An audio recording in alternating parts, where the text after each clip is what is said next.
संतोष देशमुख यांच्यासारखे माझेही होईल अशी भीती राष्ट्रवादी काँग्रेसच्या उमेदवार उज्ज्वला थिटे यांनी व्यक्त केली आहे। सोलापूर जिल्ह्यातल्या अनगर नगरपंचायतीच्या नगराध्यक्षपदाची निवडणूक ही बिनविरोध झाल्यानंतर त्यांनी कोर्टात धाव घेतली। बलाढ्य शक्तीसोबत गेल्या 2.5 वर्षांपासून संघर्ष सुरू असल्याचं उज्ज्वला थिटे यांनी म्हटलंय।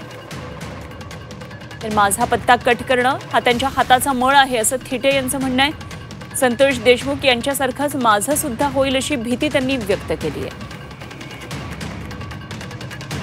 आता यांचं एवढा त्यांना आता वाटणारच ना की बाबा एका महिलेसाठी त्यांना एवढं सगळं करावं लागलं, मग शेवटी हिला जरा तिचा पत्ताच जर कट केला, त्यांना काय ते हाताचं मळ आहे। कोणाचंही खून प्रकरण हे आधीही परवचवलेले आहेत। थोडक्यात उदाहरण म्हणलं तर आज पंडित भाऊ देशमुख यांचं प्रकरण गेली 20 वर्ष झालं गाजतंय, अजून ती बोर्डावर देखील येत नाही। आज ते विकीचे काय हाल असतील ते उद्या माझ्या मुलाचे हाल होणार आहेत आणि संतोष भाऊ देशमुख सारखं असं होईलच। शेवटी वैभव देशमुख जसं फिरते तिच्यासोबत तिचा चुलता जरी आहे, पण माझ्या मुलाच्या मागं तर चुलता देखील नाही आहे।